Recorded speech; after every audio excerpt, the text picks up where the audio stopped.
Este es el culto de la Iglesia Cristo Viene de Algeciras de Resurrección, el domingo 4 de abril de 2021. Bienvenidos a todos los que habitualmente nos seguís por redes sociales, Facebook y nuestro canal de YouTube. Comenzamos la reunión con una oración. Padre, en esta luminosa mañana del domingo de resurrección, te damos las gracias por tu victoria definitiva sobre la muerte, sobre el mal y sobre el pecado.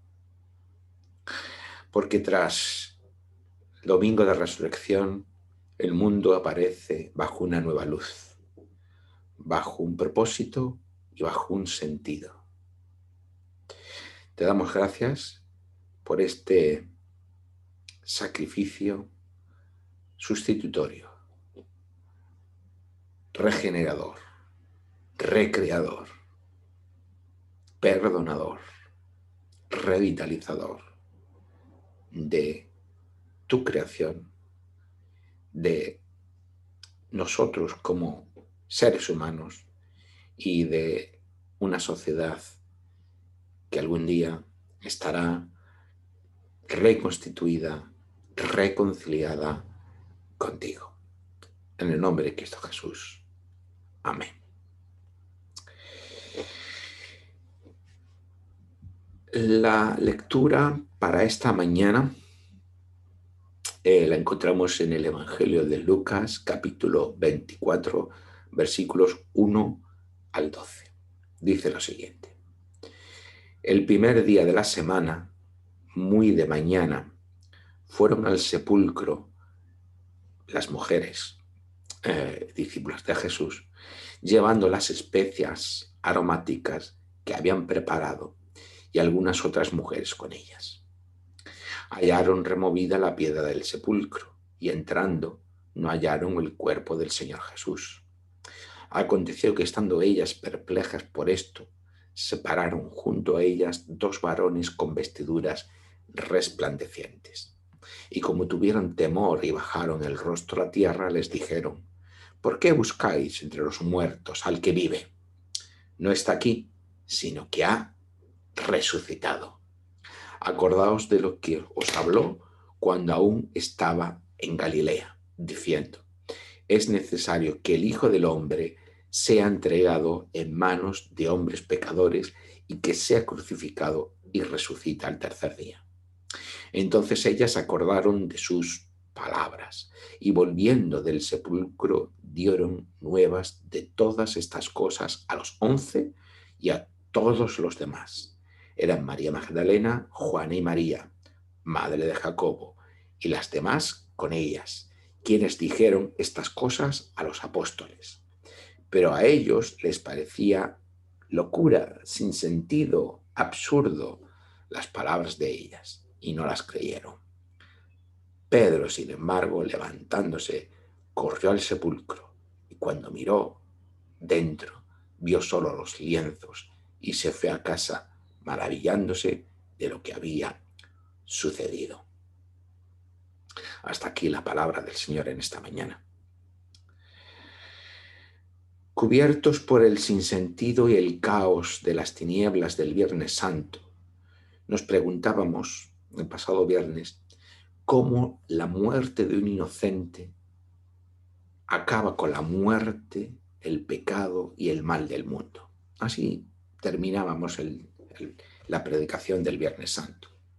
Sin embargo, en la narración del Evangelio tenemos un progresivo paso de esas tinieblas del viernes que perduran en la tensa quietud del reposo del sábado a la luminosidad de la mañana del domingo de resurrección.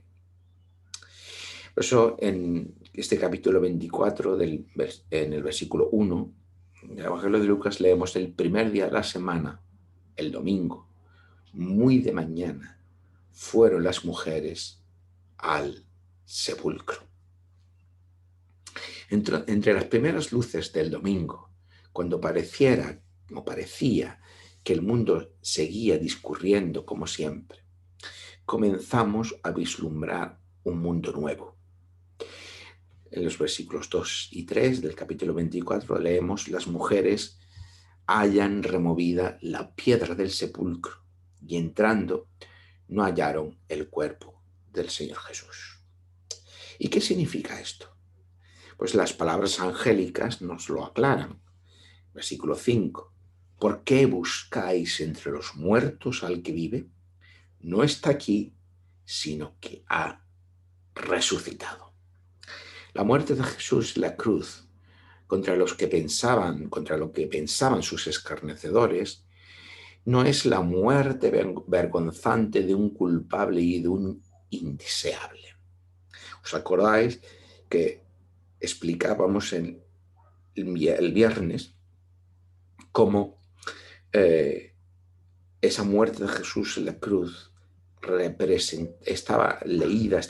representaba un desafío público de el honor de Jesús, lo que significaba que se estaba dilucidando si Jesús era un farsante o era alguien digno de crédito, porque en realidad era quien decía ser o afirmaba ser según sus palabras y sus acciones.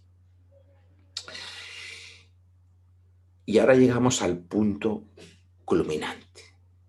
El punto culminante es que si Jesús no queda en el sepulcro, si Jesús es resucitado, como están diciendo las palabras angélicas, que no hay que buscar a Jesús entre los muertos, porque vive. Entonces, la dimensión de esta cruz y de este hecho de la resurrección tiene unas profundas consecuencias. La primera es que, como decimos, lejos de ser la muerte vergonzante de un culpable y de un indeseable, con la resurrección lo que está ocurriendo es que Dios Padre está reivindicando a Jesús y por tanto está certificando aquello que estaban cuestionando, aquellos que se burlaban de él y que estaban presentando el desafío público acerca de quién era realmente Jesús. Y por eso estaban diciendo: si eres hijo de Dios, si es Mesías, si es el escogido de Dios, si es el rey de Israel, que se salve a sí mismo. Este era el desafío presentado. Jesús, como vimos, no responde. Jesús no responde a ese desafío. Jesús calla y se entrega de manera confiada al Padre. Ahora, Dios Padre, con la resurrección de su Hijo, lo que hace es primero reivindicar a Jesús. Decir: Jesús es quien dice ser, quien dice en sus acciones que es, sus hechos que es, su mensaje que es, y además es aquello que cuestionaban sus escarnecedores: el Salvador. Así que Dios Padre es quien está respondiendo frente a ese desafío público presentado a los pies de la cruz por sus escarnecedores. Jesús calla, pero Dios Padre habla, y habla a través del hecho portentoso de la resurrección. Por lo tanto, el primer efecto de la resurrección es reivindicar que Jesús no es alguien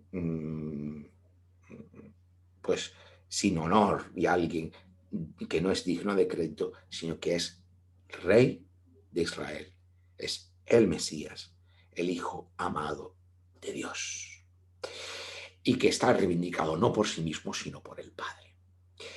En segundo lugar, La muerte de Jesús en la cruz es la victoria definitiva sobre la muerte. Si Jesús ha muerto y realmente ha muerto en la cruz, pero a la mañana del domingo no está en la tumba, la muerte no lo ha retenido, significa que Jesús resucitado ha vencido a la muerte, que la muerte es la primera derrotada en lo que ocurre en la cruz. La muerte no ha podido retener a Jesús en el sepulcro. Y este es el núcleo principal que Lucas nos transmite. La cruz es la victoria sobre la muerte. La cruz, en la perspectiva de la resurrección, comprendemos que es esa victoria sobre la muerte. Ahora, la luz cegadora de esta victoria inunda nuestra retina y vemos el mundo bajo una perspectiva llena de sentido. Las tinieblas, con su caos y con su desorden, que están presentes en el Viernes Santo, son definitivamente dejadas atrás. El Viernes Santo dijimos que Dios llevaba a cabo su reinado a través de la muerte, la cruz y la resurrección de Jesús.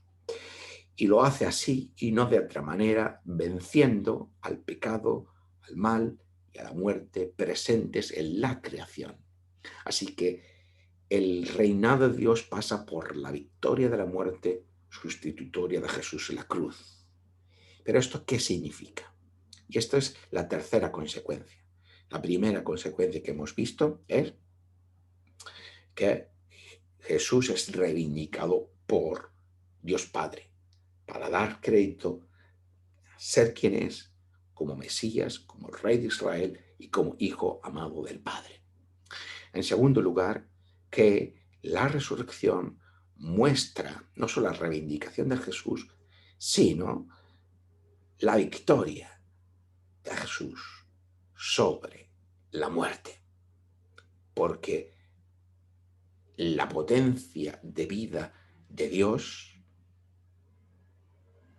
no puede ser retenida por el poder de las tinieblas de la muerte. Y la tercera consecuencia es que, lo que decíamos al principio, el reinado de Dios pasa ineludiblemente por esta victoria de la muerte de Jesús en la cruz. Pero esta muerte de Jesús en la cruz es una muerte particular.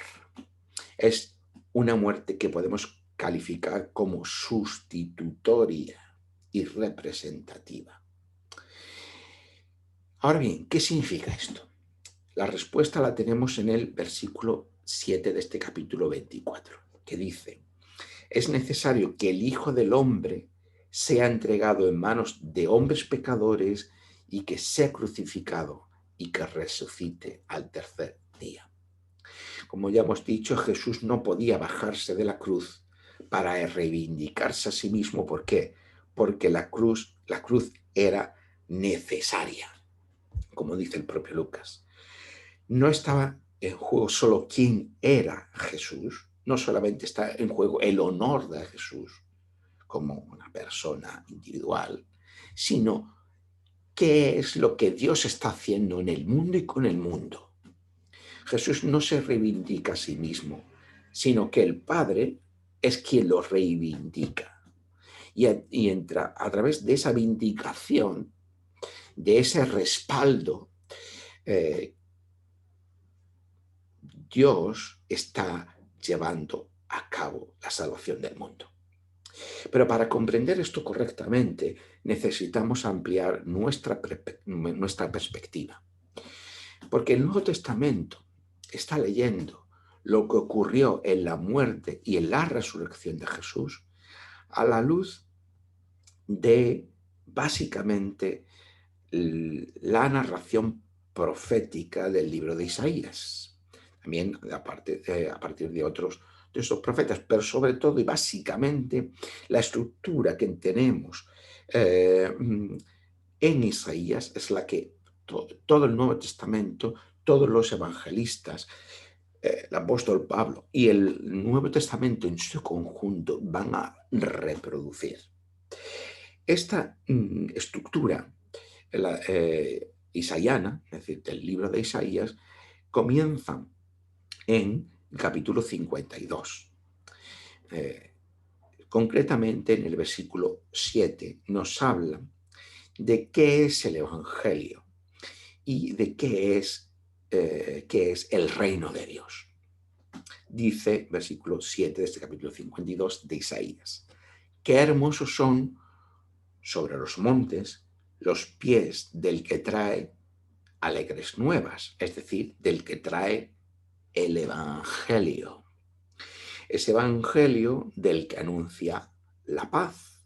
¿Os acordáis del Domingo de Ramos? Cómo se calificaba a Jesús como aquel rey que traía la paz. Pues el Evangelio es esas alegres nuevas, esas alegres noticias, esas buenas noticias del que anuncia la paz, del que trae nuevas o noticias del bien, del que publica la salvación. ¿En qué consiste esta paz? ¿En qué consiste esta salvación? Del que dice a Sión, a Jerusalén, como representación del pueblo de Dios: tu Dios reina. Fijaos que aquí tenemos en Isaías precisamente la conexión entre Evangelio y reino de Dios. O más concretamente, lo que significa el Evangelio es que Dios reina. Que Dios reina significa que no reinan los poderes del mundo ni tampoco los poderes supraterrenales o suprahumanos, lo que se llama los poderes de las tinieblas, nos dice la Escritura. Es importante tener en cuenta que el mensaje de las buenas noticias es este: que Dios reina, el reinado de Dios. Es decir, el Evangelio consiste en este reinado de Dios. Pero ¿cómo llega, cómo se produce, cómo Dios lleva a cabo su reinado? La respuesta la tenemos en Isaías. Y si pasamos del capítulo 52 al capítulo 53, y hay que leerlo todo en su conjunto, lo que pasa es que, claro, nosotros aquí no podemos leerlo completo, y solamente ponemos algunos versículos de ejemplo, pero la secuencia narrativa hay que leerla entera, los capítulos completos. Bien, versículo 4 y 5 del capítulo 53 dice: de hecho, cargó, se hace referencia en este capítulo 53 a el siervo de Dios inocente que sufre en sustitución del pueblo. Es decir, ante la pregunta de cómo se produce ese reinado de Dios que está anunciándose en esas buenas noticias, en ese evangelio, cómo se produce ese reinado de Dios, la respuesta de Isaías es a través del siervo de Dios, que es inocente y que sufre en sustitución del pueblo. Y hay que entender que Isaías está hablando en ese contexto de exilio de Israel, ¿vale? Es decir, que en ese momento quien está gobernando es Babilonia. Por lo tanto, lo que se está diciendo, hay un mensaje de buenas noticias, que es que Dios reina y por tanto no reina Babilonia. Pero ¿cómo Dios va a llevar a cabo ese reinado? Pues a través de ese siervo de Dios, que es inocente y que sufre en lugar del pueblo. Y eso es lo que tenemos en los versículos 4 y 5 de este capítulo 53, que dice: de hecho, cargó este siervo de Dios con nuestros males, soportó nuestros dolores, y pensábamos que era castigado, herido por Dios y humillado, pero en realidad fue herido por nuestras faltas, triturado por nuestros pecados. Y los pecados aquí básicamente tienen que ver con eh, los pecados idolátricos, es decir, con no confiar en Dios, con poner la confianza en otros dioses, en otras realidades, en otros poderes del mundo. Aguantó el castigo que nos salva, este siervo sufriente, y con sus heridas fuimos curados. Es decir, en Isaías se está estableciendo que las buenas noticias del reinado de Dios pasan por este siervo de Dios inocente que está sufriendo en sustitución del pueblo. Es decir, el pueblo no sufre las consecuencias de su falta de confianza en Dios por su incredulidad, sino que es este siervo de Dios el que sufre las consecuencias de la incredulidad del pueblo. Así que tras el anuncio del Evangelio del reino de Dios, por medio de la muerte sustitutoria del siervo de Dios en favor del pueblo, este pueblo, el pueblo de Israel, disfruta de un pacto renovado con Dios, que es lo que tenemos en el capítulo 54, y de una nueva creación que se anticipa en el capítulo 55, pero que tiene su máxima expresión al final del libro de Isaías en el capítulo 65, que en el versículo 17 dice, introduce todo un capítulo hablando de esta nueva creación, que es, porque aquí yo crearé nuevos cielos y nueva tierra. De lo pasado no habrá memoria, ni vendrá el pensamiento. Muy bien, pues toda este proceso, esta estructura, esta narratividad que encontramos en el proceso de salvación en Isaías, comienza con las buenas nuevas del Evangelio, del reinado de Dios, que pasa por la muerte sustitutoria del siervo sufriente de Dios para renovar el pacto de Dios con su pueblo, para llevar a cabo, para consumar la nueva creación, los nuevos cielos y la nueva tierra. Esta estructura es la que vamos a ver repetida una y otra vez en el Nuevo Testamento, que está leyendo lo que ocurre con Jesús en la cruz, en la resurrección, pero también lo que está ocurriendo después con la Iglesia, a la luz de esta perspectiva, de este proceso de salvación de Dios. Es cierto que Lucas, ni en el relato de la resurrección, ni en el relato de la muerte en la cruz, enfatiza claramente el aspecto de muerte sustitutoria, como sí lo vamos a encontrar en otras partes. Se nos anticipa, sobre todo en el relato de la última cena de Jesús con sus discípulos, y sobre todo de una forma muy clara en Marcos y Mateo. Esto ya en sí mismo es muy significativo, pero esto no lo podremos ver hoy.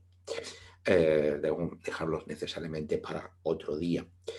Sin embargo, aunque Lucas no lo menciona, sí que Lucas lo tiene en cuenta, la conexión entre Isaías y o leer lo que está ocurriendo en Jesús a la luz de Isaías. Porque si vamos al libro de los Hechos, que es, digamos, la segunda parte del Evangelio de Lucas, en el capítulo 8, versículos 30 y 35, sí que es el pasaje de Felipe y el eunuco etíope, sí que se está presentando la muerte de Jesús en la cruz a la luz de este pasaje de Isaías, y concretamente se citan los versículos 7 y 8 de Isaías 53. Por lo tanto, Lucas sí que tiene en cuenta esta relación aunque no esté expresada de una forma explícita en el pasaje de los pasajes que hemos leído tanto en el Viernes Santo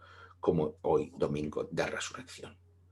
Es decir, que ese Hijo del Hombre que es crucificado y que es resucitado al tercer día, versículo 7 de este capítulo 24, es necesario, como dice Lucas, que haya, que muera y que sea resucitado el tercer día, ¿no?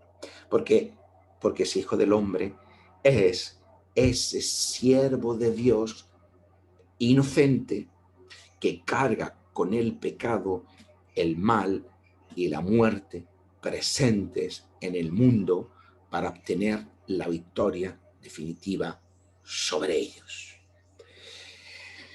No es que Jesús sea castigado, que a veces se malinterpreta esto. Lo que se castiga es el pecado, no a Jesús. No podemos ver este tema hoy, lo veremos en otro día, pero sí quería que esto quedara claro. Dios no castiga al Hijo.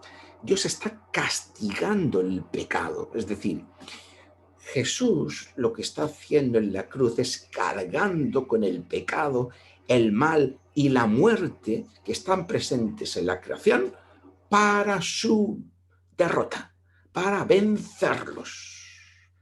Pero el Padre no castiga al Hijo.